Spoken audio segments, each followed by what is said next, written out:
E aí, Tecnohackers, aqui é o João. E aqui é o Julian. Esse é o nosso segundo episódio aqui no nosso podcast. Já vai pegando aí o seu café ou a sua cerveja. Se acomode e vem com a gente.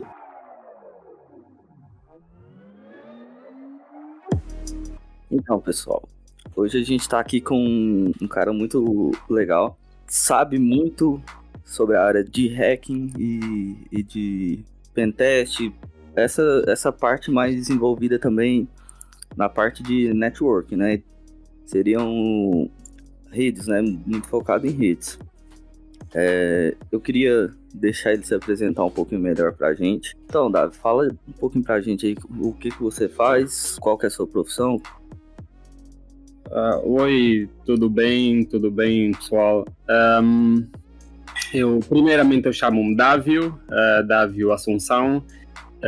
Eu sou técnico sénior de redes da computação e atuando também agora na área de pentesting, Red Team, se assim posso dizer.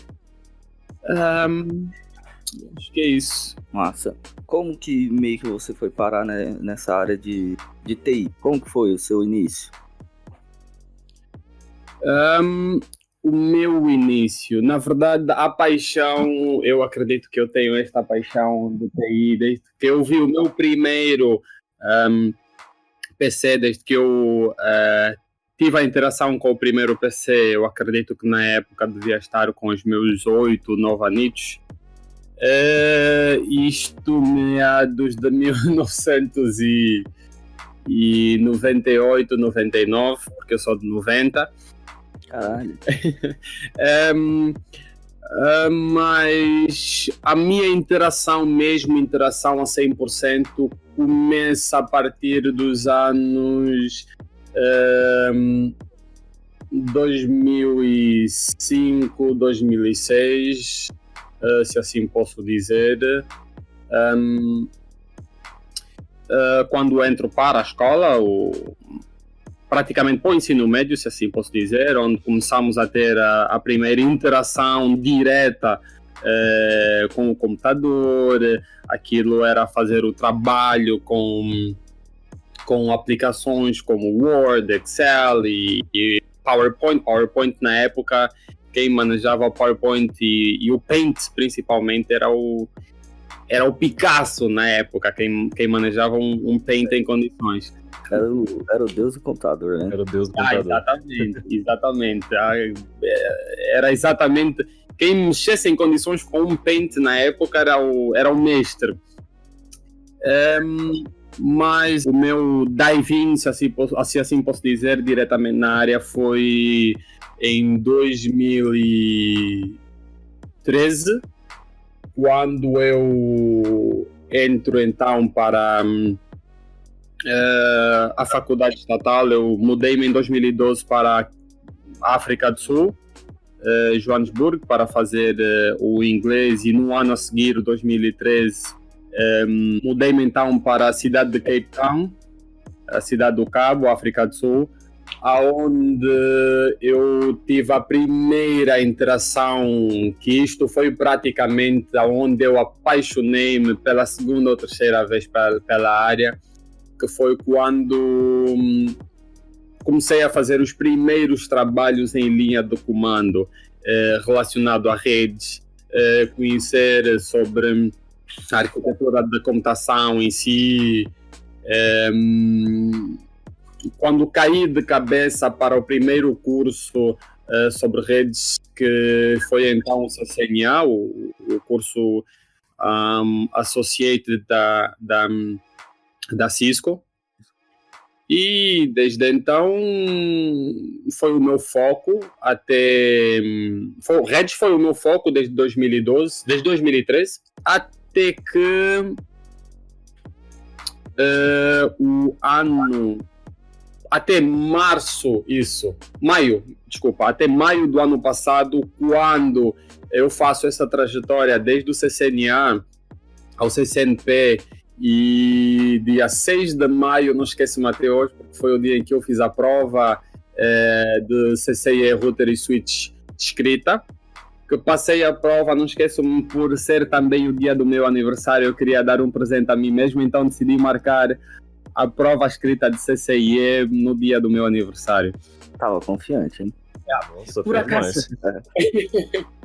por acaso até foi, eu acho que foi isso a maior motivação. Eu disse, pronto, está a aproximar-se a data do meu aniversário, vou marcar a prova para este dia e ver o que vem para aí. E vai ser um grande presente de aniversário para mim se eu conseguir passar isso. Então, pronto, fiz a prova escrita, passei inclusive, saí dali todo contente e eu acredito que tenha sido o meu melhor aniversário, porque aquilo foi um presente que não tem como não estranhar com aquilo. Para quem um dia foi um CCNA e ouvia falar sobre CCIE na época, até hoje, CCIE é praticamente um mito para todos nós, porque o CCIE é praticamente o nível expert na área de redes da computação da Cisco. Ainda mais pelo fato de que a Cisco é a mais renomada No mercado, exatamente. Existe aquela competição entre a Cisco, a Huawei. Mas ainda é aquele negócio, não dá para comparar ainda, mesmo tendo essa competição, ainda é... Eles estão nesse exato momento, são neste exato momento os líderes do mercado, então são eles que têm o controle praticamente. Sim. Mas o grande salto para a área de segurança ofensiva, para a área de pentesting, foi logo após, 2 meses depois de passar a prova escrita de CCIE. Eu estava a estudar para a prova teórica, prática de CCIE, quando da noite para o dia eu disse, não quero mais isso, não quero mais olhar para redes em si. Já desde o início, você já tinha esse interesse de partir para a área de segurança, ou você começou mesmo e no meio do caminho descobriu? Já sim, eu sempre tive, ou melhor, há meios, entre mais ou menos 2014, 2015, eu sempre tive esta vontade, esta ideia de cair para a área da segurança ofensiva, mas na época o foco era ainda redes. E além disso eu não tinha muito conhecimento na área e o medo de entrar para um campo novo, o receio de ter que estudar tudo novamente, ou melhor, aprender coisas novas. Por onde você já tinha chegado, né? O que você Exato. já tinha conquistado, e aí eu meio que imagino que dá aquele frio na barriga Na de pensar, barriga, pô, né? vou ter que começar algo totalmente do zero praticamente. Exatamente. É mesmo por aí, porque a pessoa sabe o que passou durante essa trajetória e é meio que voltar a nascer de novo, vamos dizer assim. Mas aí também algo passou-me pela cabeça em um belo dia. Então por que não tentar juntar aquele conhecimento avançado que eu tenho em redes com segurança ofensiva e tentar criar algo completamente novo ou algo que não é comum de ser visto no mercado de TI, que é ter alguém com um nível avançado em redes da computação e ao mesmo tempo ter um nível avançado em segurança ofensiva. Entendi. Então a ideia é esta. O que eu quero fazer nesse exato momento? Misturar o nível mais avançado de redes da computação com o nível mais avançado de segurança ofensiva, ou em termos de certificações e conhecimento. Então a ideia é essa, é combinar os dois em um e ver exatamente o que é que pode ser, o que é que pode sair desta mistura, o quão robusto isso pode ser. Até porque a parte de segurança, uma das coisas mais importantes de você saber é redes. E Exato. eu acho que foi até uma Sim. forma muito fácil para você fazer essa migração. Eu ainda acredito que programação seja a parte mais importante. Mas Programação é uma parte muito importante. Mas eu tenho para mim que, principalmente no seu nível de conhecimento já de redes que você tinha, isso facilitou demais a sua migração para a área, principalmente pelo fato de que tudo, por exemplo, em um pentest web, seja um pentest web, tudo você vai ter que, tudo passa por uma rede, de qualquer forma.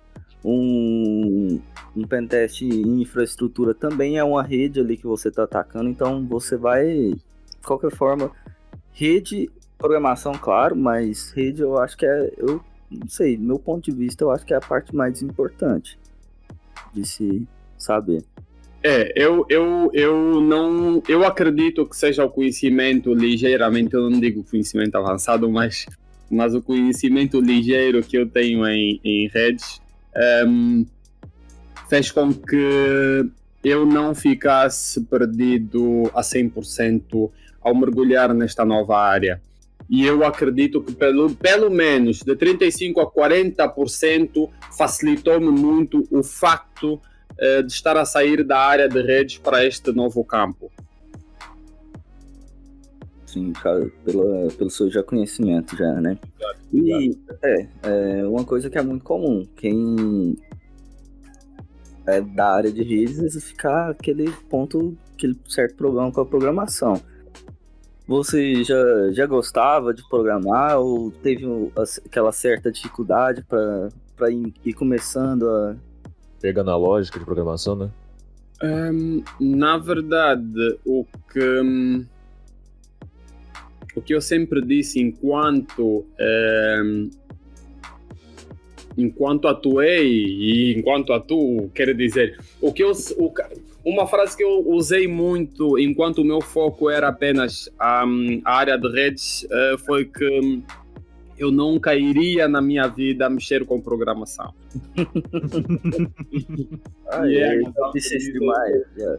É a razão que dizem, nunca diga nunca. E hoje eu apanho por ter dito que nunca vou. O que é que acontece?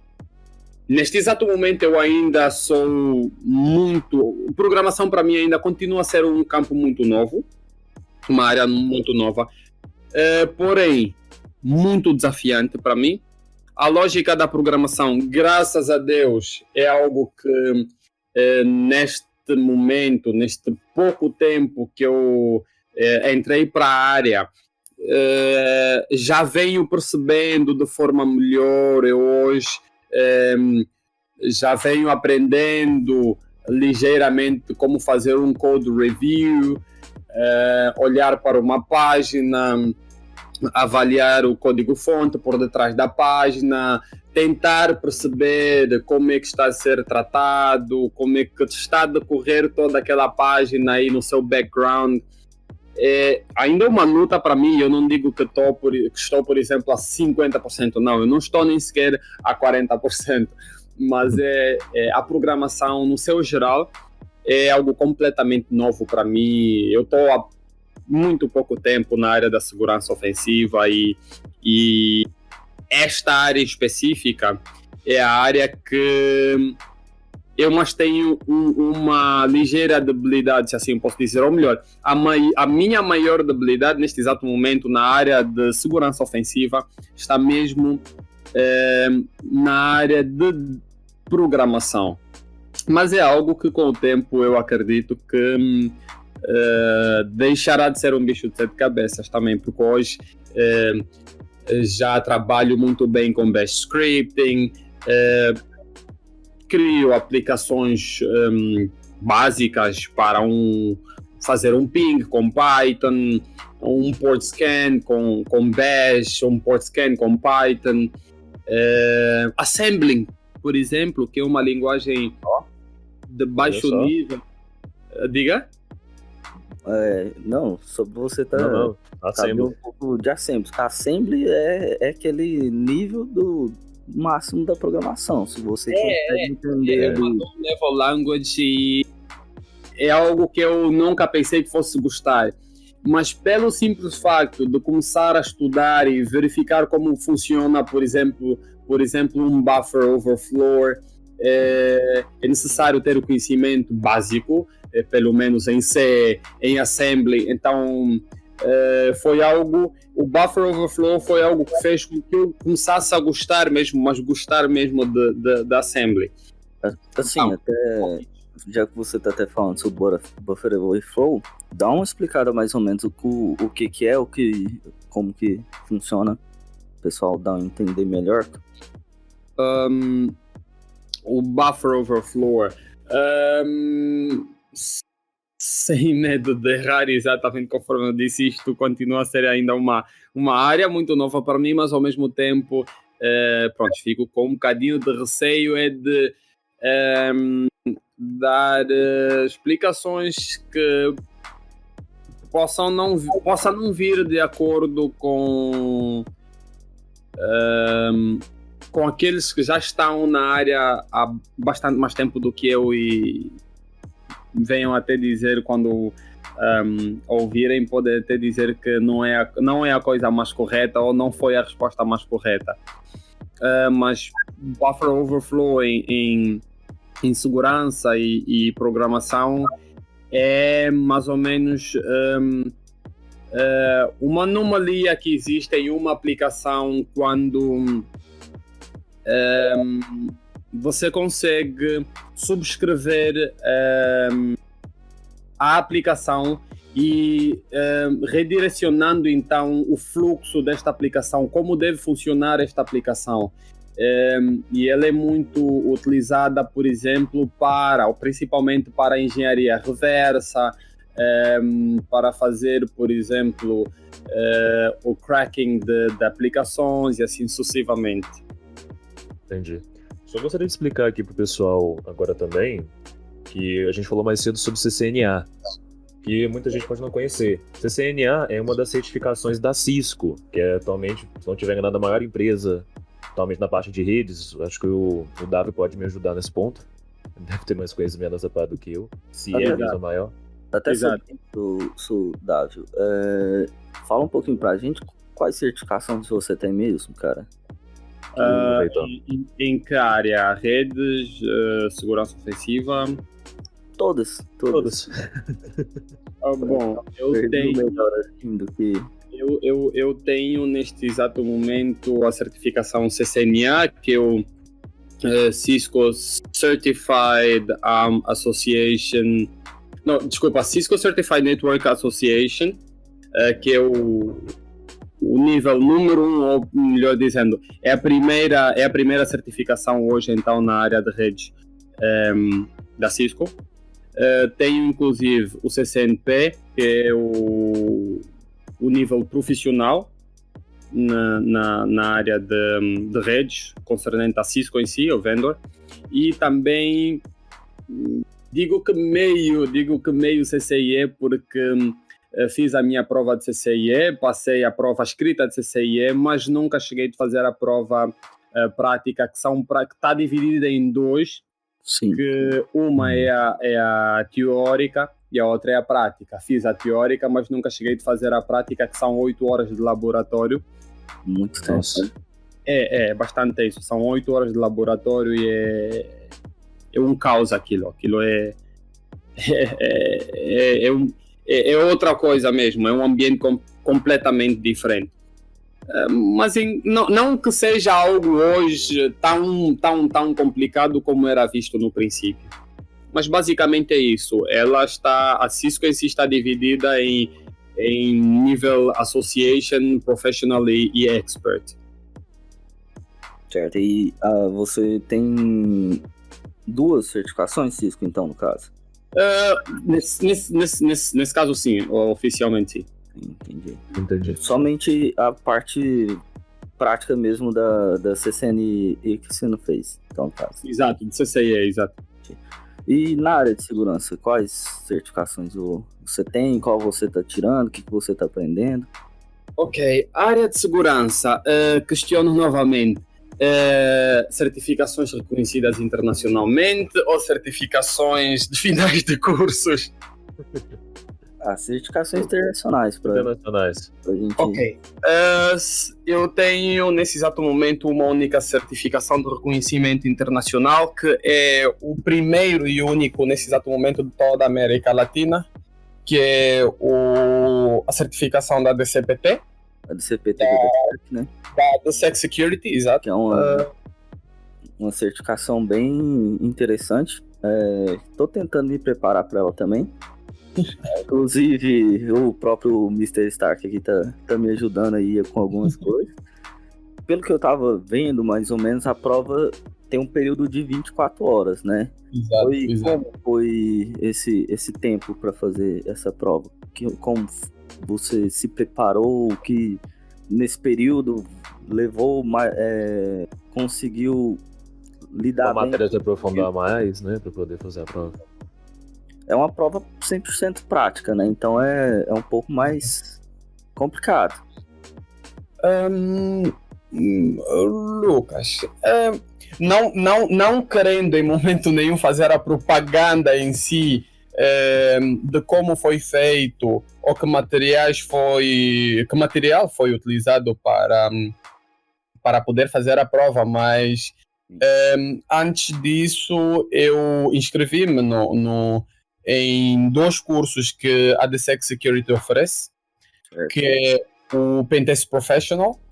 Sim. E logo a seguir o Pentest Experience. Sim, O Pentest Professional foi praticamente...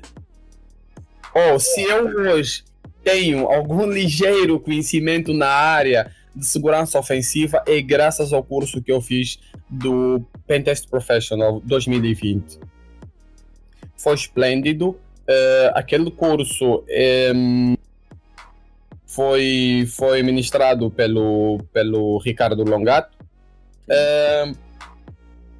Dentro daquele curso, ele espelha todos os módulos necessários para que tu possas ter o conhecimento, não digo o conhecimento básico, mas sim um conhecimento profissional na área da segurança ofensiva. E este curso foi que fez de mim, se assim posso dizer, o que sou hoje na área da segurança ofensiva. Não olho para mim na segurança ofensiva como alguém com um nível profissional, se assim posso dizer. Eu acredito que eu ainda seja muito júnior na área, mas o curso em si deu-me a base necessária para que eu pudesse então caminhar com os pés próprios. Por exemplo, há pouco tempo nós questionou-me como é que foi a minha interação com relação à programação. Sim. O curso em si do Pentest Professional, foi ali que eu aprendi sobre PowerShell, linguagem C, Sim, Python. tem alguns módulos, né? Tem alguns módulos. Python, Bash Scripting, Assembly, inclusive, foi tudo. Eu aprendi tudo a partir deste curso. O Pentest Professional, uma vez finalizado isso, passei então para o Pentest Professional. O Pentest Professional foi nada mais, nada menos do que dar-te mesmo experiência na área, expor-te a tudo que for prática necessário, e o melhor de tudo, eu fiquei logo contente que assim que eu consegui o curso, a primeira coisa que eu fiz o meu post se não falha a memória, no LinkedIn, eu disse logo, agora eu sou funcionário oficial da OT, que é a empresa fictícia criada dentro do Pentest Experience. Projetos, né? Exatamente, aquilo é um mundo à parte, é algo completamente diferente. Eu acredito que para o treinamento, para passar na prova, para conseguir obter este certificado, estes 2 cursos foram fundamentais para isso. Bastante, mas foram mesmo fundamentais. Porque ali Em Pentest Professional 2020 eu aprendi sobre Assembly, eu aprendi sobre Buffer Overflow, eu aprendi sobre a programação em si, a lógica da programação, olhar sobre a lógica, saber como funciona. Eu aprendi sobre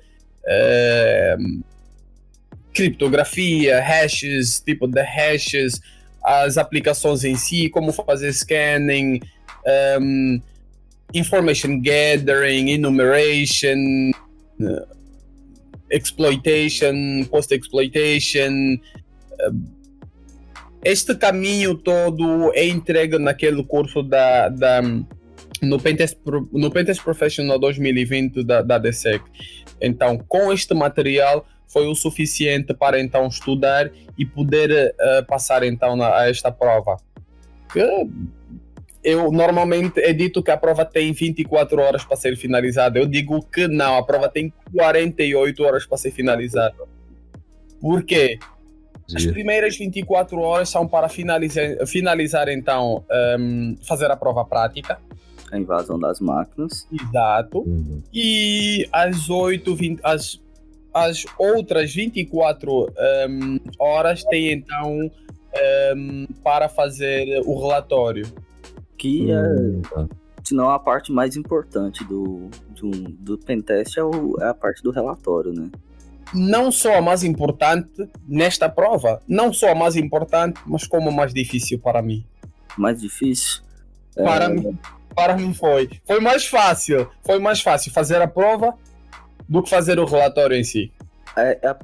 É muito mais legal, né? Você tá ali tentando fazer a parte prática. Acaba que o pessoal sempre tem um pouquinho de... Por exemplo, eu mesmo, quando eu tô fazendo algum CTF, alguma coisa, eu tô fazendo o Pentest Experience, que é o que você tá mencionando aí. Exato. Eu tenho um grande problema, que é tentar ir documentando tudo.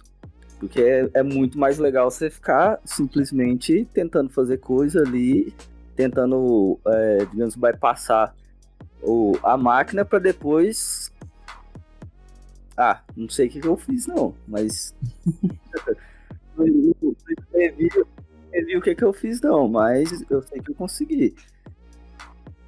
É mais fácil fazer um negócio do que você descrever o que você acabou de fazer. A documentação é sempre algo um pouco mais complicado do pessoal querer, assim, fazer, né? É ligeiramente muito mais complicado, mas aquilo que o curso em si e a prova também tentam validar de um pentester, mas isso não acontece só na área de pentesting, isso acontece inclusive na área de redes também. Programação. Eu acredito que sim, porque nós, por exemplo, olhando para o campo de redes, às vezes nós temos que criar um projeto completo, onde inclui topologia física e lógica, trabalhar com as 7 camadas, entregar alta disponibilidade dos serviços, qualidade em si. É necessário que a gente faça uma estrutura onde passa dados, voz e vídeo ao mesmo tempo. Pronto, então todo este processo é necessário que a gente faça também, para além da parte teórica, da parte prática, que é a melhor parte, é necessário que a gente faça também a parte teórica, que é a documentação, sim, que isso faz com que nós temos que apresentar uma documentação para 2 tipos de níveis. Um para o nível técnico e o outro para o nível não técnico. Então, um dos lados tem que entender, tem que ter um entendimento bom do que foi feito, né? É exatamente isso, porque é necessário entregar a mesma mensagem para as 2 áreas, digamos, a área técnica e a área administrativa. Então, é necessário que o mesmo documento vai atender o administrador lá em cima e ao mesmo tempo o técnico aqui embaixo. Sim, então, porque eu acredito que o curso, ou os cursos, digo, o curso principalmente este, o curso e a prova da DCPT em si, tenta passar para nós é o hábito e a prática de começar a fazer, a criar, saber como, quando e aonde, que palavras utilizar nos relatórios. Na hora de entregar um projeto, é necessário que a gente entregue o projeto a funcionar de forma prática, e ao mesmo tempo é necessário entregar a documentação. Ele, até sobre essa parte que você está falando, é muito importante porque às vezes é extremamente simples você explicar pro técnico, pro cara que tá ali do outro lado da parte de digamos, Blue Team, explicar sobre por exemplo, por onde você fez um acesso, o que você conseguiu ganhar ali dentro. Mas se você falar com as mesmas palavras, por exemplo, que você fez um acesso por tal caminho, fiz um SQLi dentro da aplicação em em determinada URL, consegui passar por ali, ou se você entregar dessa forma para alguém que é leigo, né, digamos, como você disse, o administrador, né, vai ficar completamente perdido, né? Por isso que é necessário saber como fazer o relatório para atender as duas áreas. Ambas as áreas, né? É o mesmo caso, Julian, que, por exemplo, no meu caso hoje em dia de atendente de telecom, como o Julian também já foi, é o mesmo caso de você conversar com o técnico para auxiliar ele em algum serviço e eu conversar com o cliente. É completamente diferente, tanto a tratativa quanto até o que vai ser realizado, né? O técnico já chega para você e ele vai, eu quero, por exemplo, um redirecionamento de porta para um DVR, que é para câmera. Aí chega o cliente e fala, eu preciso conseguir jogar online no meu PS4, um exemplo. Aí ele pergunta, como que eu faço isso? Muitas vezes é só um redirecionamento de porta, mas o cliente realmente não entende. Exato. Aí algumas vezes é utilizado, por exemplo, tem este link que pode te auxiliar, tem alguns vídeos que pode estar auxiliando, ou até mesmo a gente próprio pode estar explicando, mas a tratativa é completamente diferente, até porque pela questão do conhecimento, que às vezes aquela pessoa tem muito conhecimento, mas não específico na área de TI, ou na área de redes, ou na área de cibersegurança. Sim. Até você estava falando, Davi, sobre o seu início, seu interesse na carreira de TI, mas uma coisa que eu queria saber é, tipo assim, como que você meio que caiu, não sei como, mas assim, você foi parar na área de hacking, porque não é uma área que é muito falada, não é uma área que é, tipo assim, divulgada com certa constância, é uma área até bastante atípica agora, que tá começando a ficar mais em alta, digamos, tá bem em alta, né, a parte de Red Team. Blue Team foi muito mais em toda empresa acaba que tem, né? Pelo menos alguém ali para responder pela alguma coisa em questão de segurança, toda empresa meio que tem. Mas a parte de Red Team, que Red Team é meio que como, por exemplo, por exércitos, meio que, digamos, como se fosse um treinamento de guerra mesmo, meio que o Red Team é aquele time para atacar, e o Blue Team é o time de defesa. Sendo mais específico, o Red Team ele faz o ataque na própria empresa para procurar falhas e o Blue Team é o responsável por corrigir essas falhas. Seria mais ou menos isso? Meio que quem, digamos, para a empresa sofrer, quando a empresa está tentando se defender, meio que não adianta só você querer ficar configurando firewall, configurando toda a defesa, por assim dizer. Se você não sabe por onde que vão entrar. Você não sabe por onde estão os caminhos ali, onde podem invadir ali. Não adianta nada você ter um firewall, você ter uma rede toda bem estruturada, mas tem uma portazinha ali, digamos, pelo seu site. Às vezes você hospeda um site dentro de um servidor e esse site tem uma vulnerabilidade de, digamos, um SQLi. Exato. É algo bem comum hoje em dia. É totalmente comum. Que apenas por esse pequeno local, que é onde você estava ali, onde quem está atacando encontrou, ele consegue escalar um privilégio dentro da rede e tomar toda a rede. dependendo do caso. Eu, na verdade, como é que eu entrei? Se a sua questão é mais no sentido como é que eu me joguei. Meio que isso, você disse mesmo. Como, sim, que não é tão uma área, assim, todo mundo sabe o que é um hacker, né? Mas Exato. o pessoal sempre teve a ideia de que o hacker é o cara do mal, que é só o cara que Exatamente, esse aqui é um tem dos mais grandes coisa para problemas. causar problema. Exato. Esse aqui é um dos grandes problemas que nós temos aqui. Principalmente quem não tem conhecimento na área, quando ouve a palavra hacker ou hacking, logo de primeira é associado a algo malicioso, algo negativo.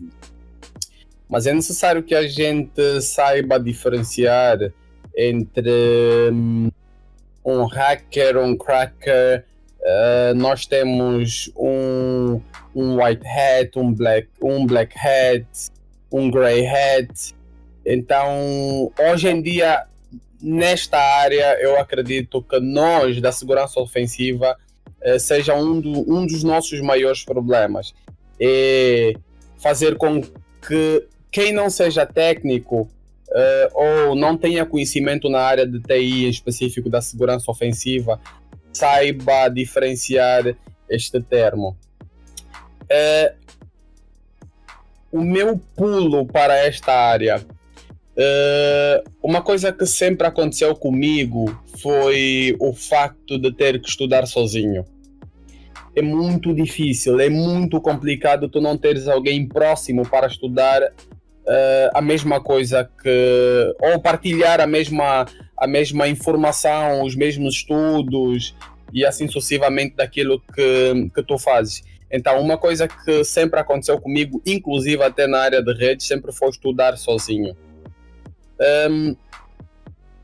Até Sim? só querendo falar sobre isso, porque essa área, a área de infraestrutura e a área de hack, é muito difícil você achar quem também tá fazendo a mesma coisa que você, né, cara? Exatamente. Geralmente, o pessoal que entra na área de TI, na maioria dos casos, vai para programação. Ou para alguma outra área que descobriu durante o período ali de TI. Exatamente. Ou sistemas. Isso. A maioria do pessoal. Essa área é tipo uma área muito, digamos que ainda fechada. Ainda é muito difícil você achar uma galera que tá indo para essa área, né? Mas eu acredito que o que fez com que eu pulasse mesmo para esta área foi quando juntei uma comunidade brasileira.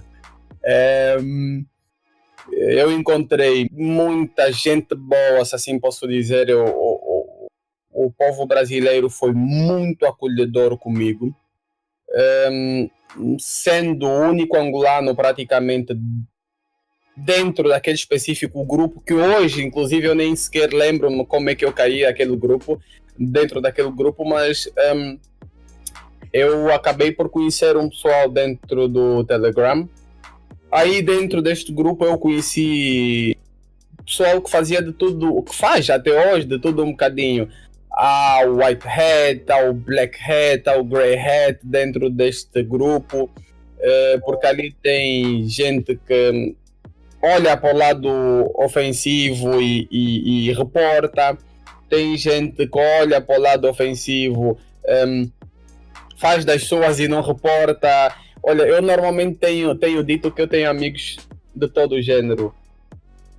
O que defende, o que ataca, o que rouba, o que não rouba e assim sucessivamente. Então, dentro deste grupo eu fui conhecendo um bocadinho de tudo, um bocadinho de cada.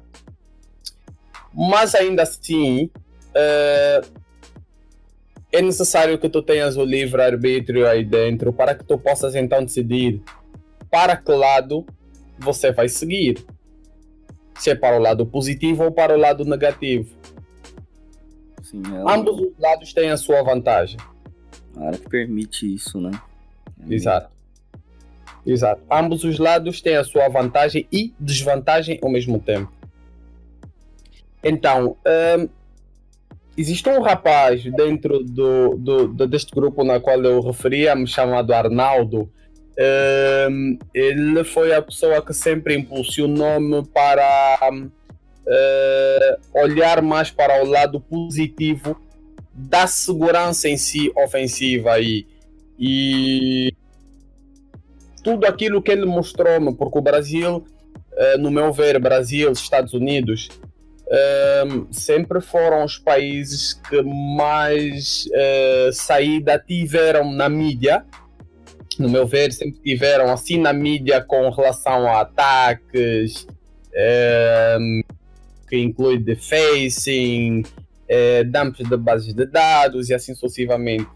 Então ele foi mostrando-me um bocadinho daquilo tudo que era o dia a dia que ia acontecendo e assim sucessivamente. Então foi ele que praticamente impulsionou-me e levou-me para os certos cursos de hoje. Então eu agradeço muito a ele, inclusive, pelo empurrão que ele deu nisso. E ele que apresentou-me, por exemplo, o curso da Sex Security.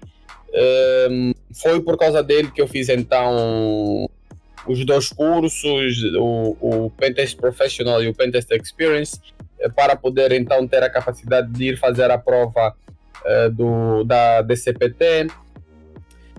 Pronto, eu acredito que seja mais, foram praticamente, para além do Arnaldo, houve também um outro rapaz chamado Dinho, que aquela é a pessoa que mostrou-me mais o lado mais obscuro da coisa. Não que ele seja o black hat do grupo, não, mas ele é aquele que demonstra-me mais o lado obscuro da coisa e diz: olha, isto aqui funciona desta forma, por favor, não caminhes para aí.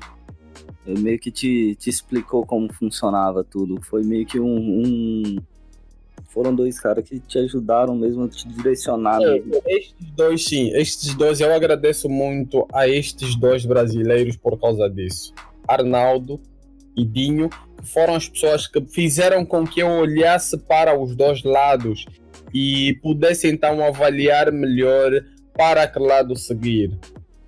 E é daí que eu consegui então olhar e dizer: epá, eu não vou utilizar esses conhecimentos para benefício próprio, muito pelo contrário, eu vou utilizar os conhecimentos ou tentar obter o máximo possível do conhecimento na área para poder então ajudar, se assim posso dizer. Partir para fazer mesmo a parte de reportar ao invés de usar aquilo. Exatamente. Repassar o conhecimento assim como eles fizeram pra você, no caso. Na verdade foi porque o grupo, na verdade, o que fazia, a cada momento em que uns ou outros fizessem, por exemplo, um hack, um dump de alguma coisa, conseguissem invadir um site, uma página, alguma infraestrutura, eles sempre mostraram ali aquilo que eles conseguiram. E eu sempre tive muito receio, e se por alguma razão eu ficar exposto nisso, meu IP ficar em logs e assim sucessivamente, o que é que eu tenho que fazer, como é que eu vou lidar com isso? E eu acho que foi o receio, o medo de ser apanhado, que fez com que eu não entrasse muito para esta área, por mais que hoje existem inúmeras formas de fazer uma obfuscação de IP público e assim sucessivamente, nós temos proxies e assim sucessivamente para ocultar os nossos próprios IPs, mas eu acho que foi mais o medo e o receio que fez com que eu não entrasse para o lado negativo da área. Que bom que tinha medo, né? Coisa boa. É necessário. É aquele negócio, né? Se ninguém tivesse medo de nada, ninguém estaria vivo. Né? Claro. A raça humana estava extinta. Estava extinta facilmente. Mas eu acredito que eu devo muito à comunidade brasileira por ter sido muito... Aliás, hoje eu faço parte de 3 grupos brasileiros que eu posso mencionar aqui, que é o CyberX. Faço parte do grupo Pyrrhicus, se assim posso dizer, porque o nome desse grupo é um tanto quanto complicado por causa da história do grupo em si, mas é o Pyrrhicus Unidos. E agora, recentemente, eu faço parte da tropa, que é o grupo da CrossSec. Que é onde a gente se conheceu até. Exatamente. E até sobre, você tava falando, a comunidade é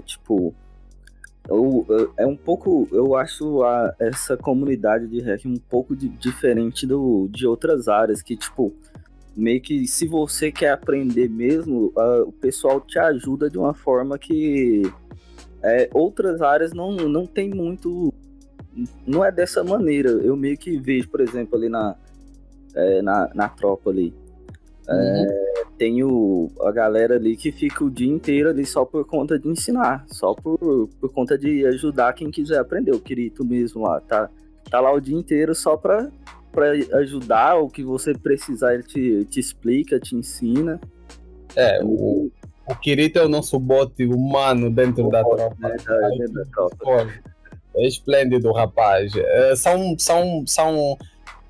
pessoas que não medem esforços na hora de ensinar, de passar para os outros o conhecimento. Kirito, o próprio Cadu em si, que é o mestre ali também. Que é o mestre da CrossSec. Tem pessoas como o Sinat, por exemplo. Bom, hoje em dia, se tu acordas, vais diretamente para o servidor da tropa, tem sempre alguém ali online. Se não está a estudar, está a fazer outra coisa qualquer, mas é sempre alguma coisa relacionada. E o mais importante, disposto a explicar ou a ensinar alguma coisa desde que esteja ao alcance da pessoa. Sim, e o da hora é que como é uma área muito abrangente, porque meio que você tem que saber um pouco de tudo. Não tem jeito. Por exemplo, quem trabalha com programação tem que entender mais de programação. Quem trabalha com banco de dados tem que entender mais sobre banco de dados. Com redes, mais sobre redes e infraestrutura. Mas quem tá meio que nessa área de hacking tem que saber um pouco de tudo. Exatamente. Ao mesmo tempo que você tá pegando ali um sistema Linux para mexer, você já tá pulando para um sistema Windows, para você já tá tentando fazer alguma coisa em banco de dados que do nada você já tá fazendo alguma coisa que relacionada a código, tem que codar, tem que fazer tudo. E o massa é que meio que na comunidade sempre tem o cara que tá migrando de uma área específica. Porque sempre o pessoal meio que inicia numa área e do nada cai no meio dessa área. Por exemplo, o Dávio mesmo tá aí de prova. Era meio que tá migrando da área de redes para essa área de cibersegurança. Tem uma galera lá também que é desenvolvedor ainda e tá migrando para área, e acaba que vai unindo esse conhecimento de cada um e vai meio que cria algo, tipo, digamos, muito grande. Uma forma de certa forma nós acabamos por partilhar, como viemos todos de uma área específica, acabamos por partilhar um bocadinho daquilo que a gente tem como background. E, no fundo, esta partilha de background de cada um faz com que nós acabamos por ter um bocadinho mais de conhecimento de cada área, um bocadinho mais de conhecimento de cada campo. Vai ser programação, vai ser redes, vai ser infraestrutura, vai ser da helpdesk, sistemas. O campo de TI é vasto, então a segurança ofensiva em si faz com que trabalhes com um bocadinho de cada, entendas o básico avançado de um bocadinho de cada. Meio que você não necessariamente tem que saber tudo, mas você tem que saber um pouquinho de tudo, e esse pouquinho, na verdade, não é um pouquinho, né? É meio que uma mistura aí do... Quando já tens um bocadinho de cada área, um bocadinho de conhecimento de cada coisita, já não é um bocadinho, já é um tanto, porque já tens base para conversar, para debater de tudo um pouco. E isso é uma das coisas mais legais, eu acho, assim, da área, que é tipo, você meio que... Por exemplo, eu quando... que eu também estava focando muito em rede e Linux, tentando aprender tudo que eu podia. Só que eu meio que descobri a área e também gostei muito. Tô aprendendo ainda, tô iniciando. Eu tô bem distante do Davi ainda. Não, que é isso? Eu chego lá. Mas foi uma coisa também que eu tive um pouco de dificuldade, porque até eu sempre negligenciei, assim, eu sabia um pouco de programação, mas não é aquela coisa. Programação, banco de dados. E uma coisa que até legal, interessante, eu fiz banco de dados na faculdade, fiz modelagem de banco de dados, fiz matéria de banco de dados, estou fazendo a administração de banco de dados, mas eu fui entender como funciona o banco de dados na prática, tentando fazer SQLi, tentando ler documentação para aprender dampar coisas do banco de dados. Exato. Eu não... Era algo assim que eu nunca tive muito interesse. É aquele tipo de coisa que nunca deu aquele brilho nos olhos, digamos assim. Mas quando eu fui descobrindo o que dava para fazer, até fui fazendo o Pentest Experience lá, você me disse que a falha lá tava... Era aquele negócio, né, de um SQLi, e eu não sabia como usar aquilo. Não sabia como partir daquele início ali. E aí foi quando você falou que eu comecei a meio que ir entendendo e procurando coisa que fui mais entendendo como funciona um banco de dados realmente. Só para tirar uma dúvida do pessoal, vocês estão falando de SQLi. Vocês podem explicar um pouquinho pra gente melhor o que seria o SQLi em si? É como se fosse um retorno do banco? O que seria? Você explica, Davi? Eu acredito que sim. O SQLi é nada mais, nada menos. SQL Injection é uma falha que permite com que tu possas passar parâmetros de um banco de dados e obter retornos, se assim posso dizer, obter retornos do banco de dados em alguma página. Como é que ela funciona? Funciona se algum parâmetro dentro de um código não for devidamente tratado. Isso faz com que tu possas então passar comandos, e estes comandos, em vez de serem tratados e serem ignorados a uma certa instância, eles não são ignorados, eles são executados e você acaba por receber esta informação bem na página. Sim. Até para te dar uma explicação mais simples, João, se você, por exemplo, você faz um select no banco de dados diretamente lá, você está com um Postgres lá ou um MySQL lá, você faz um select lá para ele te retornar um dado específico, por exemplo, de um nome de coisa, o nome do banco de dados, alguma informação relevante de uma tabela ou um campo, uma coluna específica. Você está fazendo aquela consulta através do próprio banco de dados, dentro do servidor. Isso. Enquanto tem a falha de SQLi, por exemplo, tem com o método do GET, tem com o método POST, tem vários tipos de falha. Tem o Blind SQL, que era descobri recentemente até, que é meio que você, literalmente, ao invés de você estar fazendo a consulta no banco de dados lá, bonitinho e tudo mais, a página já em si, você consegue unir consultas, por exemplo, diretamente da URL. Quando você tem um método GET de interação, ele vai te retornando tudo na URL. Quando você consegue encontrar aquela vulnerabilidade, Meio que você consegue unir a consulta que foi feita pelo desenvolvedor, por exemplo, você tá com tem uma coluna ali de busca de alguma coisa dentro do site. Digamos um site de compras, por exemplo, ele pode ter uma consulta de um produto específico, lá um campo para você fazer as consultas de produto, né? Entendi. Isso ele vai te retornar através de um ID. Isso. Você meio que vai unir, meio que dá para você unir a sua consulta, uma consulta, juntar, fazer tipo um union da consulta do desenvolvedor com uma consulta que você queira, entendeu? E aí meio que a página mesmo vai te retornar meio que na página.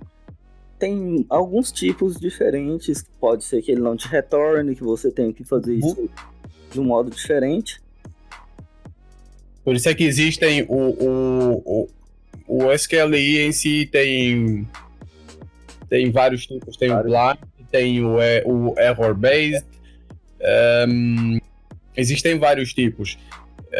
Então, na verdade, é saber exatamente como utilizá-lo e quando utilizá-lo para obter toda esta informação da base de dados.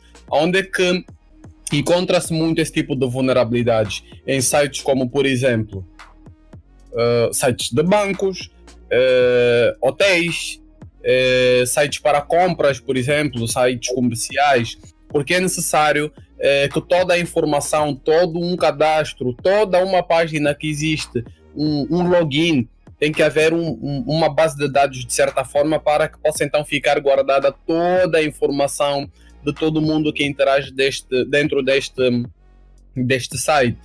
E é aí que roda o perigo. Uma falha destas pode fazer com que dados pessoais vazem, e estes dados pessoais incluem nomes, cartões de créditos, números de cartões de créditos, senhas e entre outros demais, que podem ser utilizados de forma maliciosa. Entendi. Só para tentar entender, ver se eu entendi aqui melhor, dizendo. Seria como se fosse, vamos supor, pegar o site aqui que eu compro muito, que é do Mercado Livre. Exato. Eu consegui acessar o site e consegui verificar a consulta que foi realizada, vamos supor, no meu cadastro. Aí, nessa consulta de cadastro, retorna um objeto para mim do meu nome, constando meu nome, meu endereço, meu CPF, todas as minhas informações. E com essa consulta que me retornou, né, com esse objeto, eu consigo verificar todos os meus cartões salvos, todos os meus endereços salvos, tudo que já foi realizado de transação no meu cadastro. Seria mais ou menos isso. É essa falha que vocês analisam no SQLi. Não é bem... Não, é um pouco... Deixa eu tentar explicar de uma forma mais... Tem uma forma mais fácil de explicar, Davi? Eu acredito... Mais fácil, não sei. Mas eu acredito... É assim... No meu ver, é nada mais, nada menos do que... É uma falha que faz com que tu tenhas então acesso a toda a informação. Vamos dizer, falou sobre o Mercado Livre. Imagina que o Mercado Livre tem uma falha em um dos parâmetros. E este parâmetro é injetável. O que significa que este parâmetro não foi tratado da forma correta. Eu vou poder então injetar comandos que me vão retornar a informação com base nos comandos em que eu passo. E um dos comandos, por exemplo, vai ser para trazer para mim qual é a base de dados que existe dentro deste site, que não é informação que deve ser nunca exposta para fora. Isso deve rodar internamente.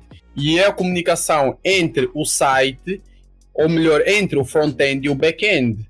Normalmente, a base de dados fica sempre no front-end. Então, o SQL Injection faz com que tu possas pedir informações do back-end como se estivesses a lidar diretamente com ele.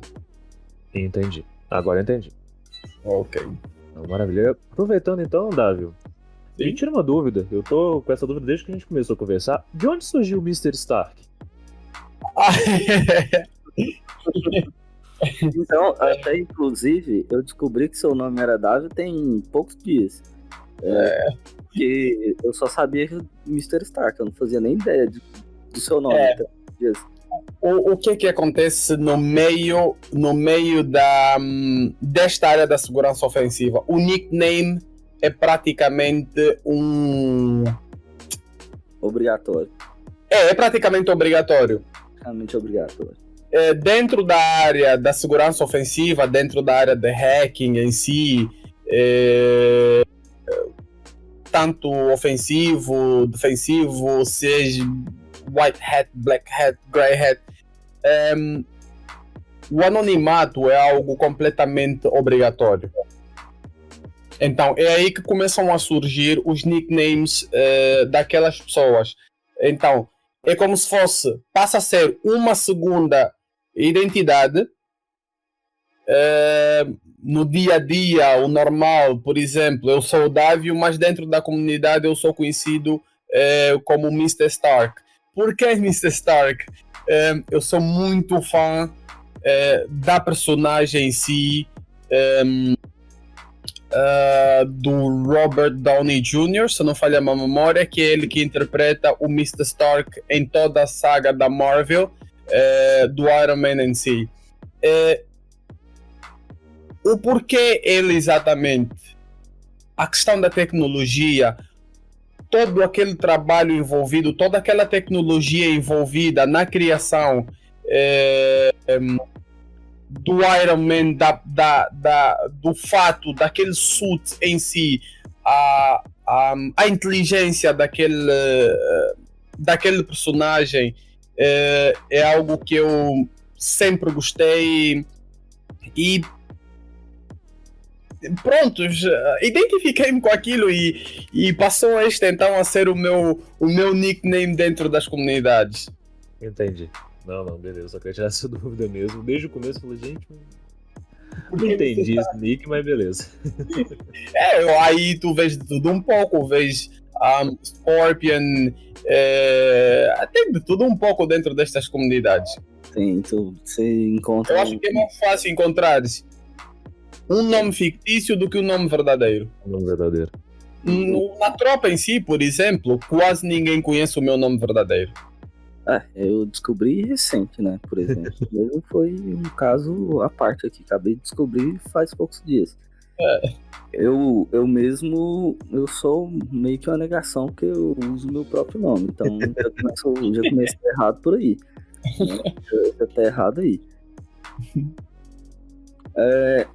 Até continuando aqui, você tinha falado, sua profissão, atualmente você tá indo pro lado de pentest, né? Exato.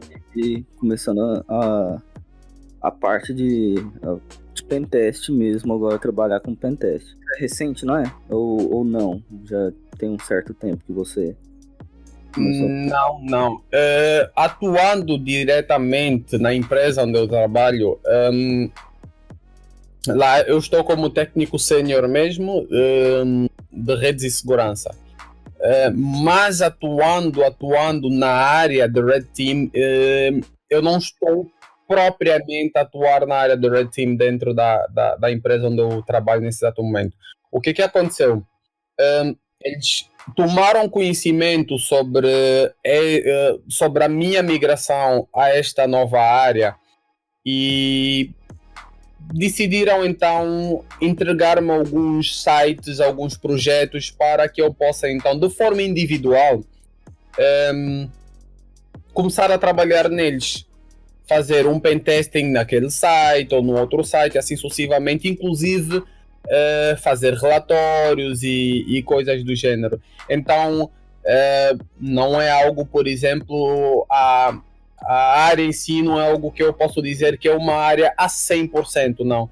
Vamos dizer que entre 45% a 50% eu estou a atuar na área, praticamente. Então, nesse exato momento eu estou praticamente dividido em 50% rede e 50% segurança ofensiva. Meio que a área dentro da empresa onde você está trabalhando está começando com você. É exatamente isso, sendo praticamente o único dentro da empresa, mas ninguém trabalha com isso, ninguém tem um conhecimento na segurança ofensiva, só praticamente o único. Meio que você foi um achado para eles, né? Eu achamos aqui dentro o funcionário que sabe. Eu digo muitas das vezes que eu acredito que seja subaproveitado, se assim posso dizer, porque praticamente fazer os dois, ou atuar praticamente nas duas áreas em uma só pessoa atuar nas duas áreas. Mas é algo desafiante e ao mesmo tempo é bom, é muito bom. É um novo desafio. Eu imagino que deve ser uma forma de aprendizado muito grande isso. É muito desafiante. É como tudo, tem o seu lado positivo, tem o seu lado negativo. Porque, por exemplo, tens de responder pelos dois lados. Então, qual é o lado positivo? É a empresa saber que tu estás aí para resolver, fazer, entregar o resultado de forma positiva. Qual é o lado negativo? Eu acredito que seja o facto de ficar sobrecarregado, porque vai ficar praticamente olhando, por exemplo, a empresa onde eu estou, ao lado da segurança ofensiva, conforme disse, sou o único. Então hoje eu já tenho que ficar praticamente dividido pelos dois lados. É que tenho que entregar resultado na área de redes e ao mesmo tempo começar então a entregar resultado na área da segurança ofensiva. Então não é fácil mesmo. Imagino que seja... contar isso deve ser bem complicado, meio que se dividir em duas funções. Exato. Até sobre a parte de coisa, você já participa de algum programa de bug bounty? Você já teve algum reporte, algo do tipo? Não, reporte em programas de bug bounty não, porque até o momento eu não mergulhei para o lado de bug bounty. É uma área que eu acredito que requer ainda muito requer ainda bastante conhecimento sobre web hacking, e eu acredito que seja por estar a vir da área de redes, fez com que eu começasse a gostar mais sobre o pen testing em infra do que em web. Então isso fez com que o meu foco ficou mais para a área de infra em si, do que em web hacking, embora seja realmente necessário um conhecimento bastante avançado em web hacking para que depois eu possa então aplicar o meu conhecimento sobre infra. Nós vamos encontrar aí expostos mais serviços web do que um outro serviço a rodar. Nós vamos encontrar mais sites expostos do que um outro serviço a rodar, por exemplo, público. Então é necessário que a gente entenda melhor sobre o lado do web hacking para que a gente possa atacar, então comprometer aquele site, para que a gente consiga então um acesso interno, por exemplo, uma shell reversa, e daí começar então a atuar melhor para o lado do hacking em infra em si. Então o web hacking é uma área que ainda eu meio que continuo ainda no processo de aprendizagem, mas o bug bounty em si não é a princípio ainda não é um foco para mim. Então, atendendo ou respondendo à sua pergunta, não tenho um foco em bug bounty e nunca fiz um report direto em bug bounty. Já fiz reportes, sim senhora, em outras empresas normais, inclusive, mas não focadamente em bug bounty. A semana passada eu encontrei uma falha algures, onde aquela falha permitia que eu enviasse e-mails. É uma falha que eles têm dentro do serviço deles de e-mails que estava mal configurado, e aquilo permitia que eu enviasse e-mails em nome de qualquer um que faça parte da empresa. E isso é uma falha muito crítica, porque eu posso, por exemplo, enviar e-mails fazendo-se passar como um diretor, como um funcionário dentro daquela empresa. Entendi. Só gostaria de explicar pro pessoal aqui o que seria Bug Bounty. É mais ou menos assim, é um programa que algumas organizações oferecem para hackers ou até mesmo para pessoas que conseguem relatar algum bug em algum sistema deles, focado principalmente na área de segurança e na área de vulnerabilidade. Então a pessoa, eu encontrei esse erro aqui no seu programa, quando até mesmo o Davi estava falando, encontrei o problema do e-mail. Então ele reportaria isso à empresa e a empresa ofereceria uma recompensa, né, um bounty em dinheiro para ele. Seria mais ou menos sobre isso. Exatamente, é exatamente isso. Muitas empresas de grande porte hoje, como a Samsung ou a Apple em si, acredito que a própria Cisco também, empresas de grande renome a nível mundial, hoje cada vez mais aderem a esse tipo de práticas. Eles entram mais para o programa de bug bounty, os seus sistemas, sites entram para o lado de bug bounty. Por quê? É muito dispendioso ter um red team, é muito dispendioso ter alguém full time dentro da sua empresa para validar as vulnerabilidades. Custa muito caro hoje em dia isso. Então, qual foi o subterfúgio de muitas dessas empresas? Foi passar a entrar em programas onde eles deixam o seu site ali exposto para que tu possas então encontrar, seja qual for o tipo de vulnerabilidade, ou se houver alguma vulnerabilidade dentro do site, por exemplo, e reportar. Estes reportes são remunerados dependentemente do seu nível de vulnerabilidade, que ele vai de baixo, médio ou a crítico ou alto. E isso vai depender muito das empresas. O bounty em si, o valor que eles pagam por vulnerabilidade vai depender da empresa e vai depender do nível de vulnerabilidade.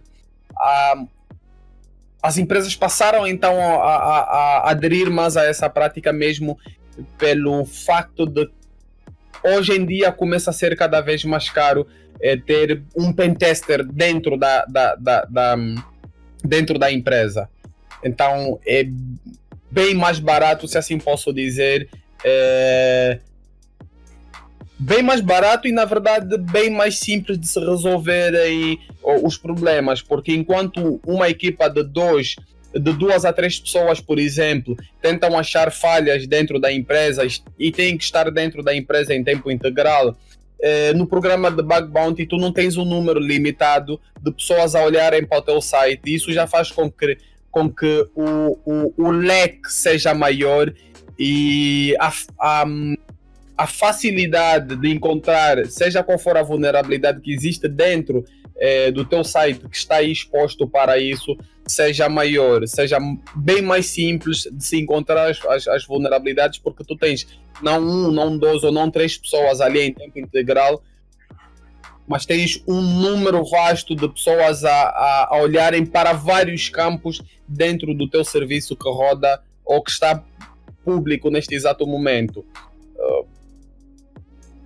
Salário de um pentester com sênior, por exemplo, vai, dependentemente também da área, mas vai entre os $5.000 para cima mensal.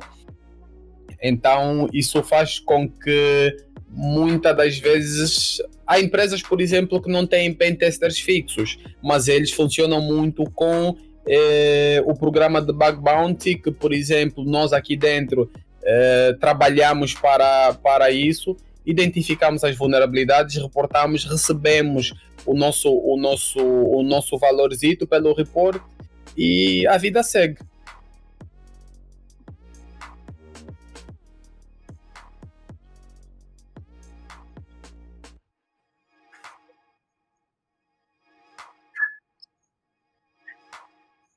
O Red Team. É o Red Team. O Blue Team é o time que defende, né? É o time que quem cria. Exatamente.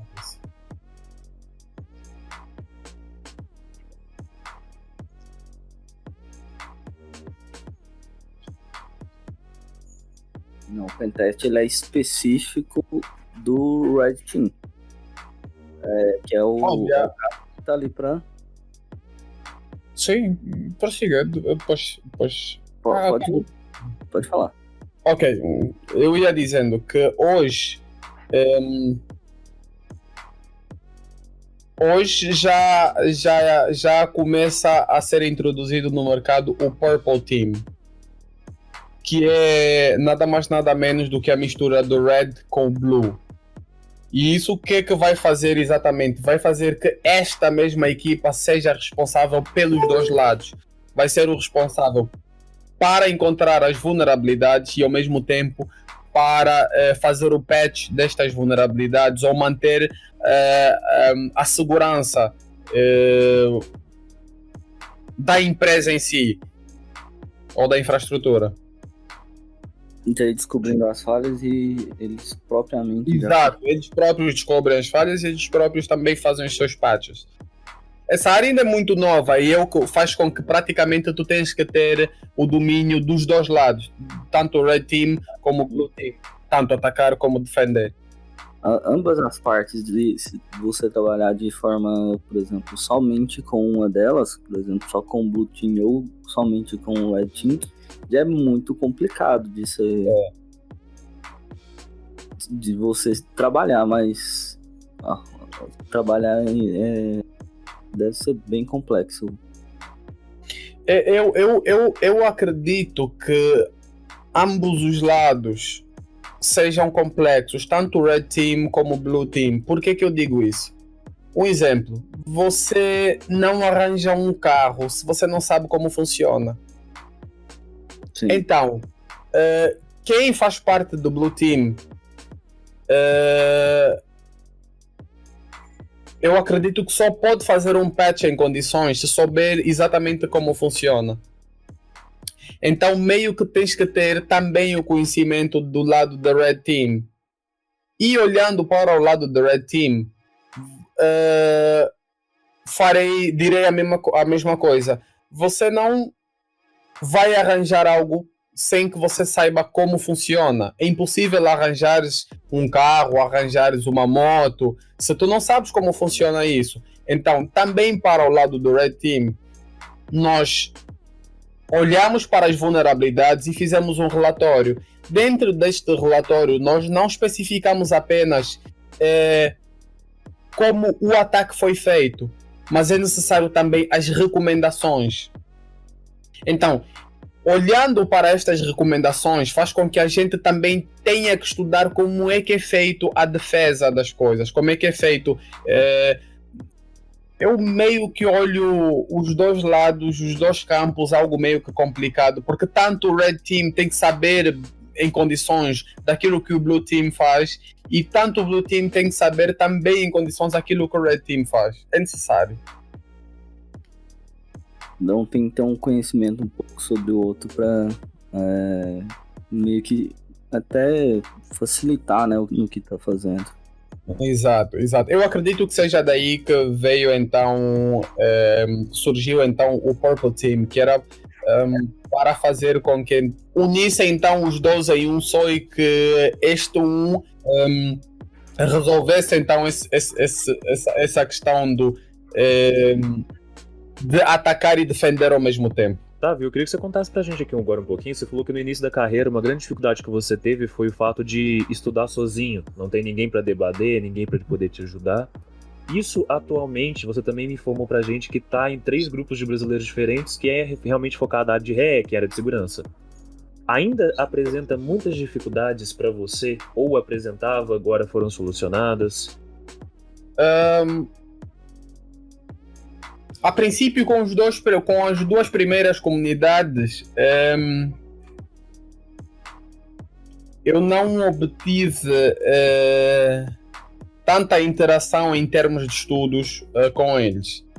Foi mais no sentido de demonstrar como funciona exatamente este outro lado da área.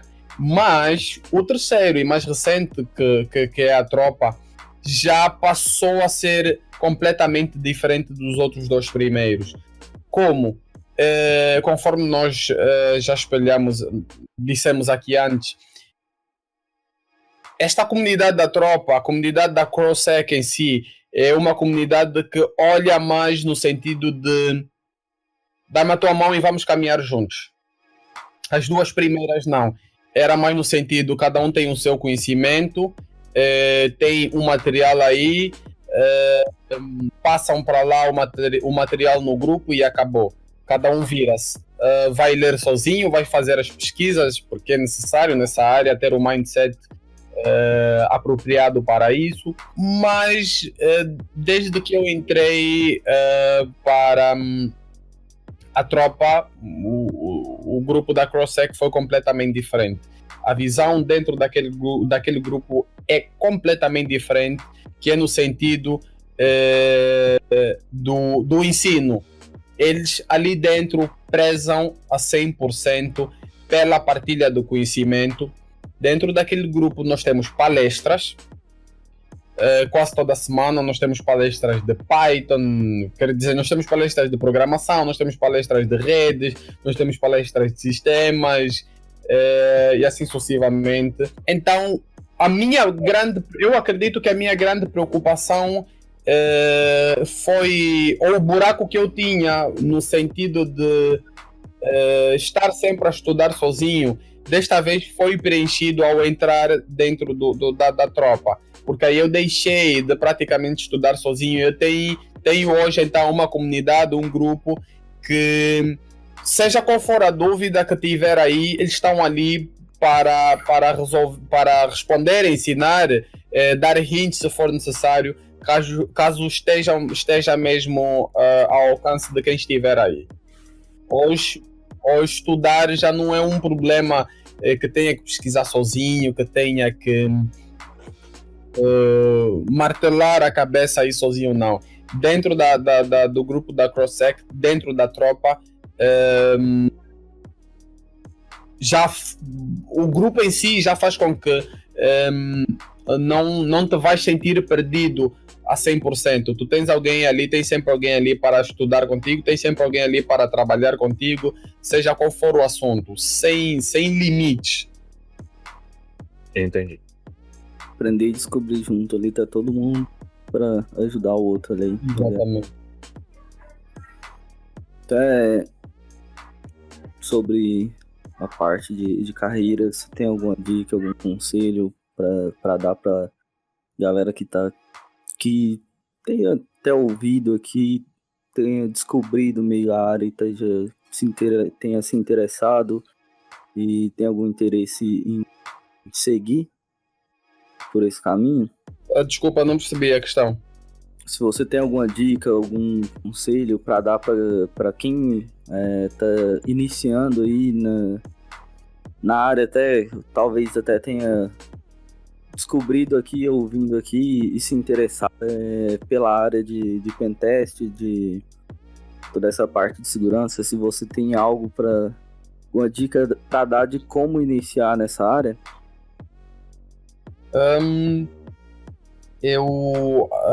A princípio, eu acredito que a dica que eu posso dar foi exatamente aquilo que aconteceu comigo.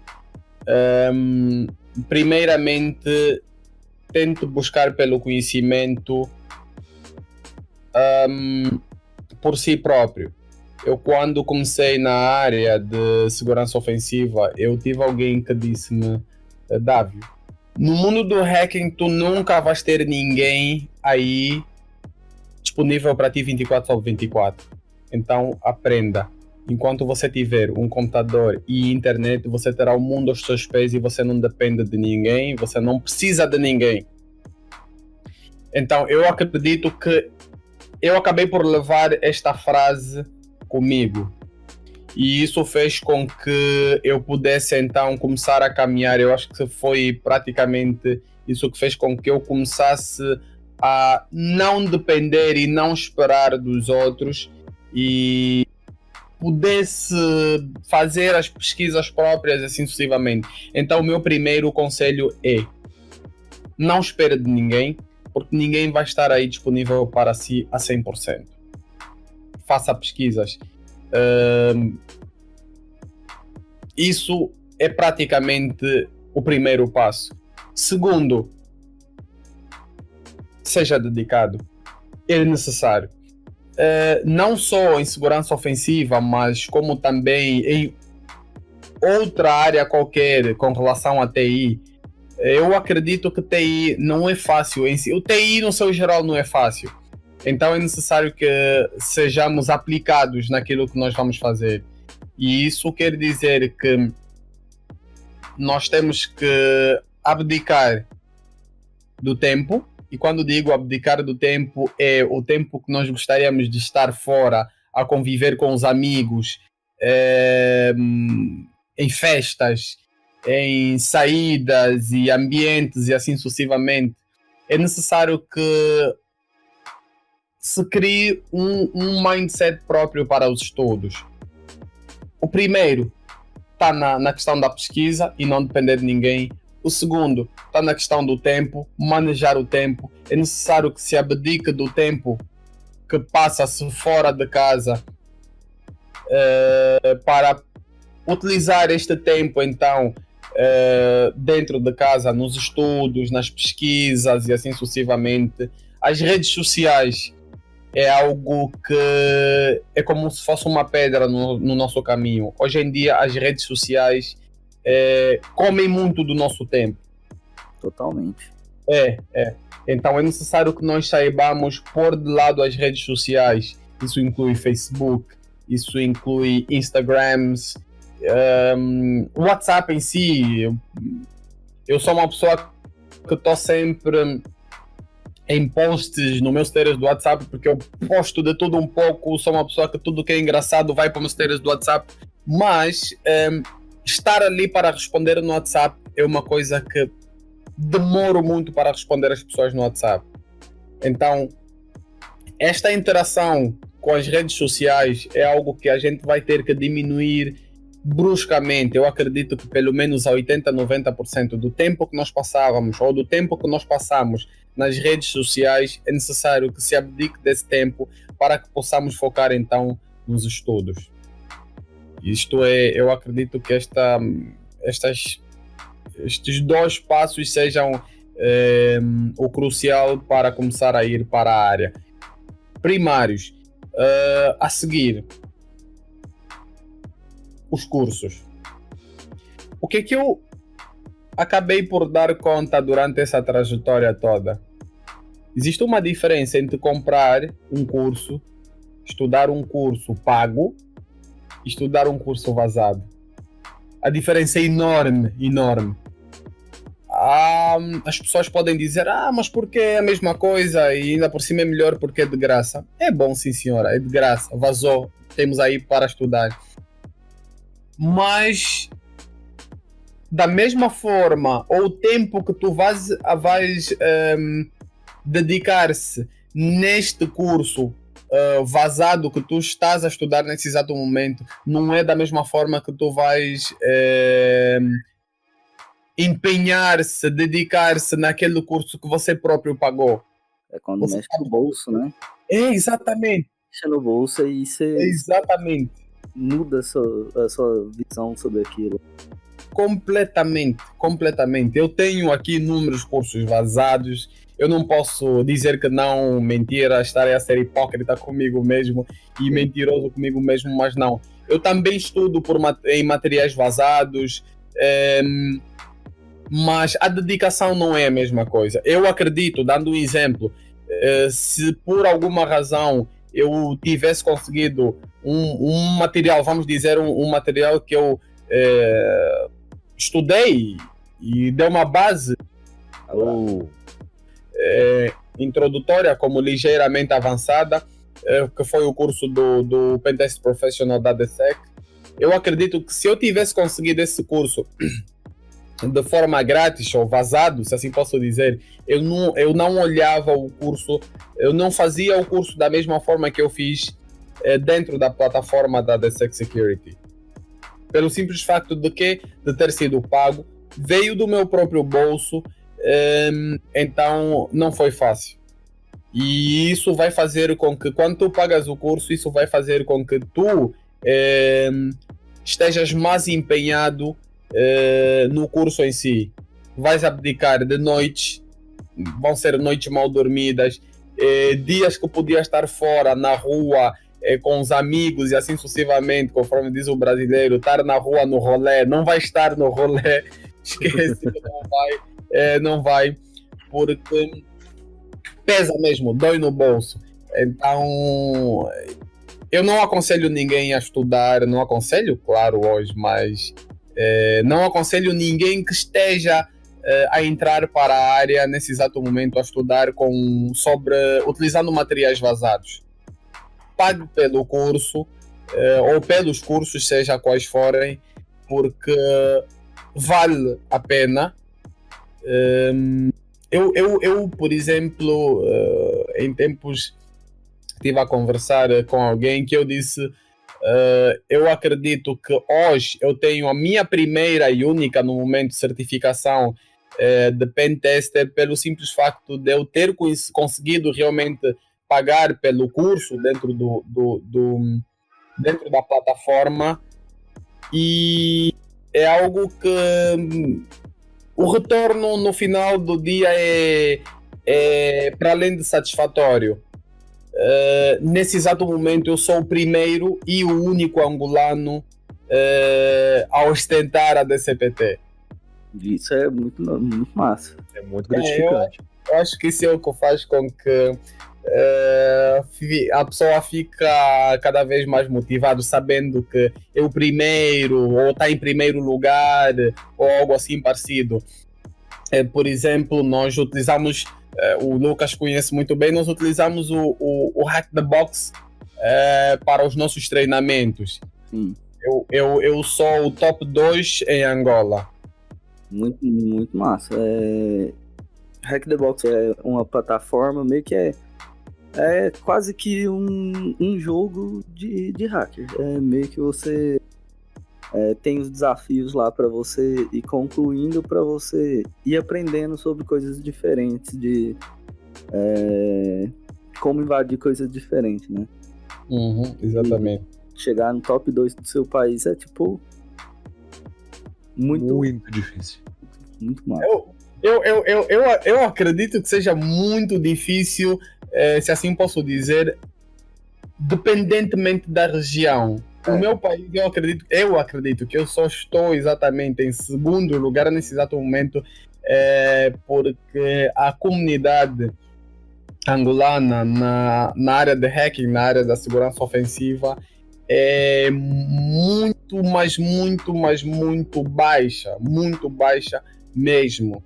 Então eu acredito que seja só por isso, porque se calhar eu não tenho assim tanta capacidade para estar no top 10, nem sequer no top 100. Olha, comparando por exemplo com o Brasil, a luta para estar no top 10 é grande. A galera lá na tropa tá tentando ali faz tempo ali, né? Tá brigando ali um com o outro. Exatamente. A briga mesmo é grande. O Brasil, eu sei que o ranking no Brasil é complicado. O nível é bem complicado mesmo. Eu tô nem perto. Mas muito massa, muito massa. Sobre o mercado, assim, meio que você já entrou diretamente em um local que você já estava, né? Você partiu para o pentest num local que você já estava, na empresa que você já estava. Mas, assim, comentando um pouco sobre mercado de forma geral, né? Porque você não é necessariamente brasileiro, mas de forma geral, como você vê, assim, em questão de oportunidade na área que tá... Como que tem sido... Você vê o que você vê de oportunidade para o pessoal que está querendo iniciar? Bom, dependentemente da região, há pouco menos de um ano atrás, assim posso dizer, esta área não era tão solicitada como é hoje solicitada desde a pandemia. A pandemia mudou muito o cenário, né? Exato. Principalmente subiu muito A procura por pentesters hoje é estrondosa. Eu acho que subiu a 300% sem medo de errar, subiu muito. Então, no meu país, não. No meu país, tu não tens essa procura. Porque Angola ainda não olha para esta área como ela devia olhar. Sim. Isto aqui em Angola ainda é um tabu. O pentester em Angola ainda não tem uma credibilidade, não é acreditado, se posso dizer. Mas olhando por outros campos, outras áreas, outras regiões como América do Norte, América do Sul, Europa, hoje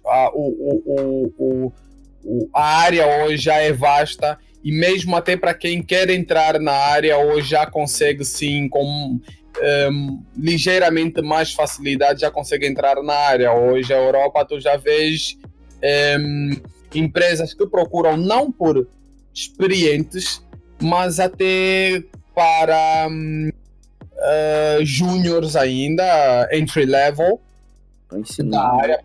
Exatamente. Muito, né? Exatamente, para fazer parte da equipa, sem que seja necessário presença, por exemplo, podes trabalhar de forma remota. Hoje a área da segurança ofensiva já tem a nível mundial, se assim posso dizer, já tem uma melhor aproximação, já tem uma entrada melhor do que há pouco menos de 10 meses, a pouco menos do ano.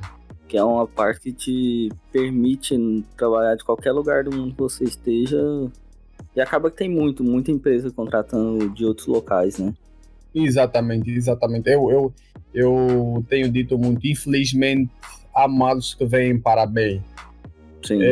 E a pandemia, infelizmente, ou felizmente, eu não sei em que frase exatamente ela deve encaixar-se, mas foi algo que impulsionou muito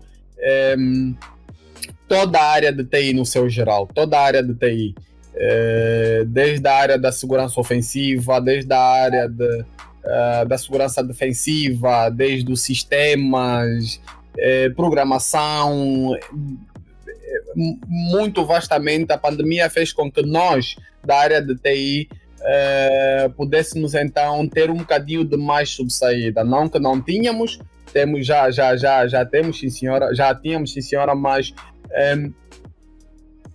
a pandemia veio para impulsionar mais ainda isto, principalmente a área da segurança ofensiva. Hoje a busca, a procura é maior do que a oferta, para ser sincero.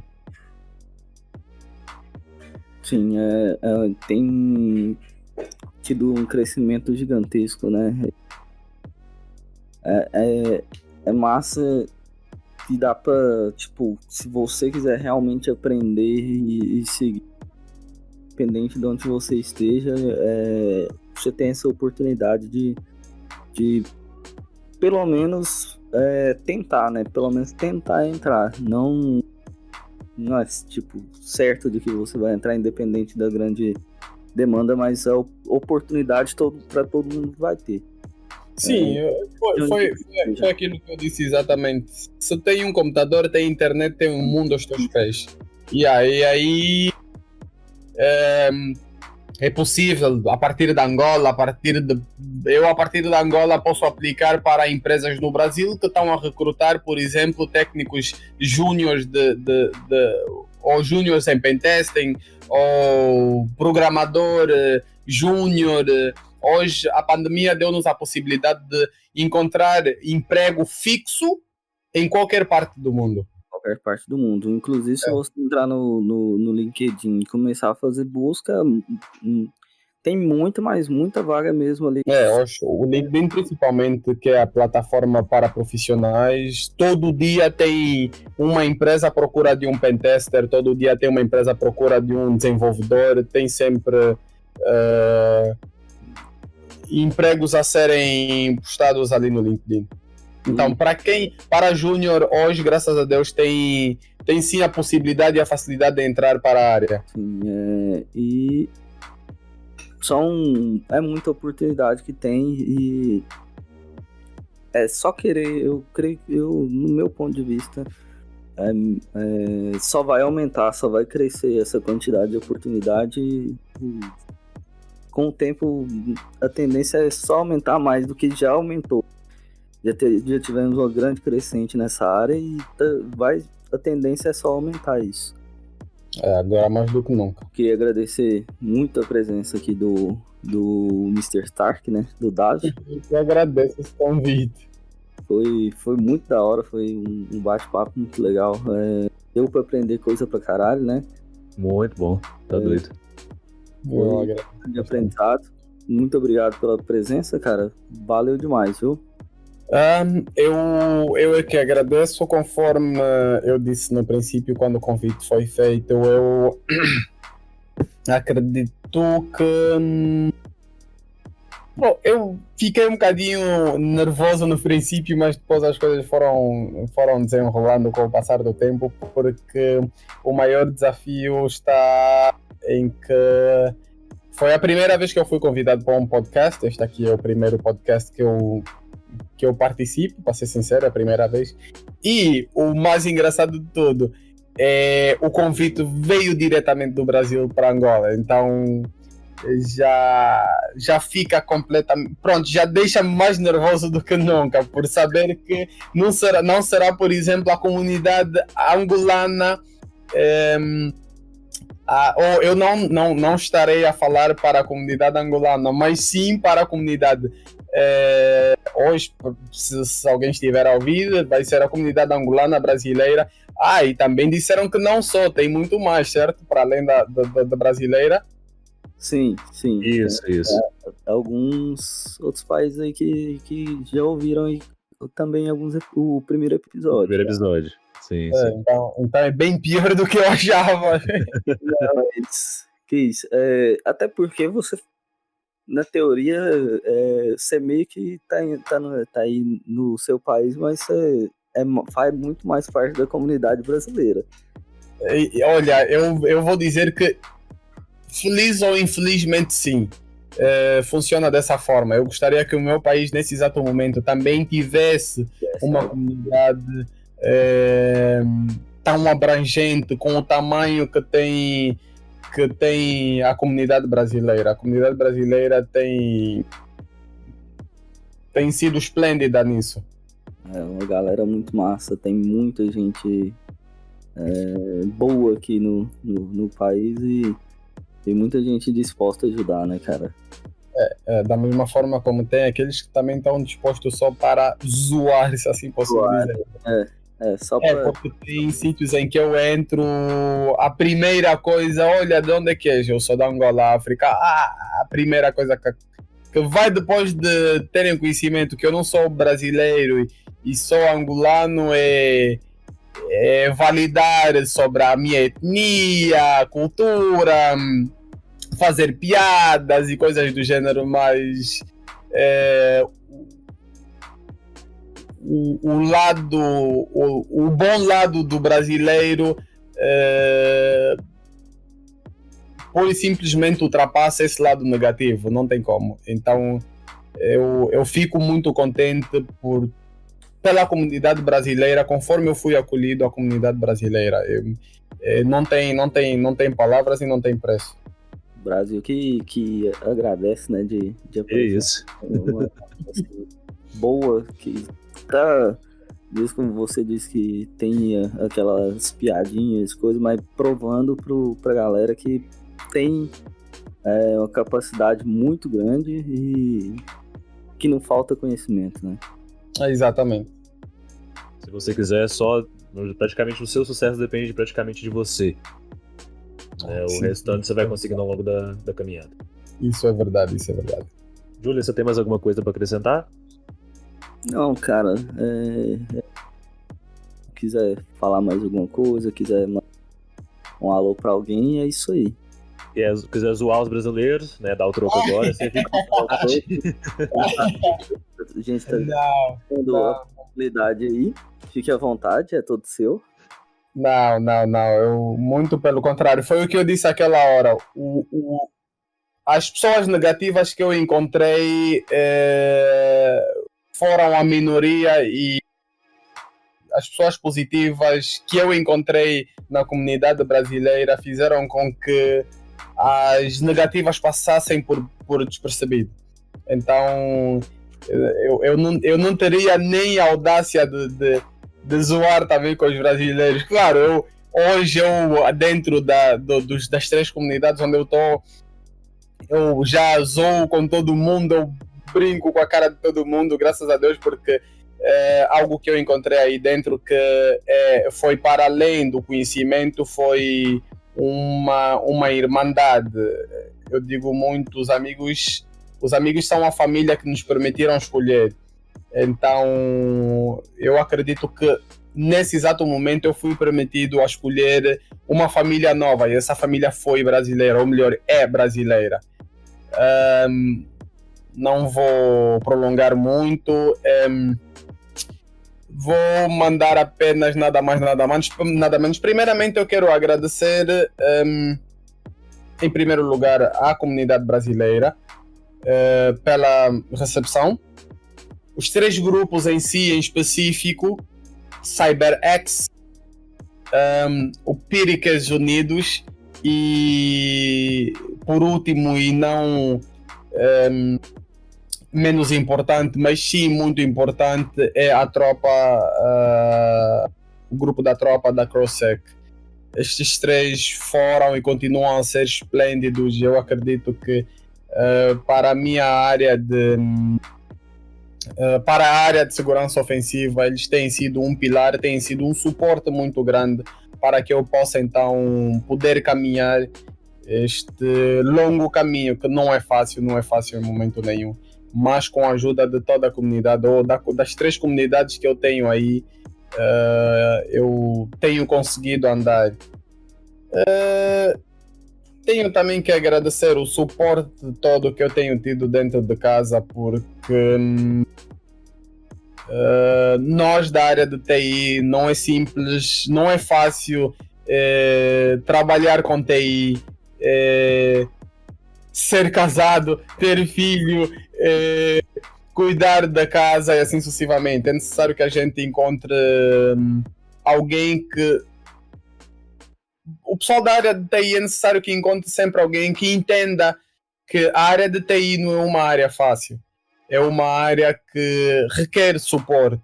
E graças a Deus eu encontrei isso. Eu tenho isso dentro de casa, do filho e da mulher. Este suporte, felizmente, eu tenho, e é algo que eu devo agradecer também.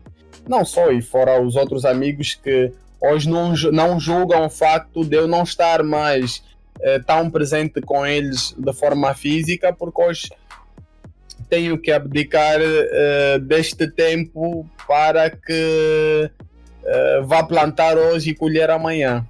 Colher no futuro, né? Tudo que tá plantando hoje. Exatamente. Cara, muito massa. Novamente, Muito obrigado pela presença. Então é isso. Foi muito da hora isso daqui, esse papo aqui. Foi tempo... nem vi o tempo passando e já tem quase 2 horas que a gente tá aqui.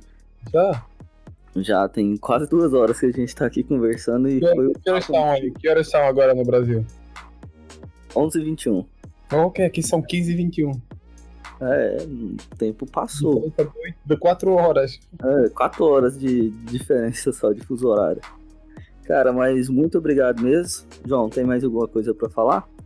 Só agradecer mesmo. Muito, muito bom. Muito obrigado, Dávio, porque me esclareceu também muita dúvida. Eu não sou da área de segurança. Realmente, eu não entendo nada quase. O que eu entendo é um pouco de rede na questão ali do que eu trabalho e do que eu estudo assim por fora na parte da faculdade, alguma coisa assim. Então me esclareceu muita dúvida. E cara, te desejo muito sucesso. Continua sendo essa pessoa humilde que foi aqui com a gente, conversando muito. E que você possa também conseguir mais pra frente na sua empresa ter mais assim, uma parte do setor, né, que você conseguiu criar agora, você está desenvolvendo. Tenha mais pessoas também da Angola, que estejam mais reconhecidos também. É o que eu posso falar. Eu é que agradeço mais uma vez pelo convite e espero poder voltar uma outra época qualquer. Agradeço mesmo. Claro. Vai voltar ainda, já fica aqui um próximo convite já. Opa, eu praticamente eu já me autoconvidei dizendo que quero que eu possa voltar uma próxima vez, mas eu agradeço muito e muito obrigado mesmo. Cara, valeu demais. É isso aí, pessoal. Até a próxima. Logo tem tem mais episódio no ar. Valeu. Isso aí. Lembrando, Instagram vai estar aí. Segue lá, tecnohack.com. Segue também o Sr. Stark, o Dávio. Qual que é o seu Instagram, pessoal? Na verdade, o meu Instagram tá como Dávio Sardinha. Beleza. Mas eu estou praticamente na fase de... Pronto. Eu não utilizo as minhas redes sociais para nada do gênero com relação a TI. Com exceção ao LinkedIn. No LinkedIn, sim, eu faço os meus posts de TI, de redes, de segurança ofensiva e assim sucessivamente. Então, e procura no LinkedIn, então, né? Eu posso ser encontrado no LinkedIn como Dávio Assunção. Praticamente é aí. O resto das redes sociais é nada mais, nada menos do que posts pessoais. Não tem nada com relação a TI. Não, então, o pessoal quiser dar uma pesquisada, procura lá no LinkedIn, segue lá, porque compartilha muita coisa da hora, né? Exatamente. Então, valeu, é isso daí. Falou e até a próxima.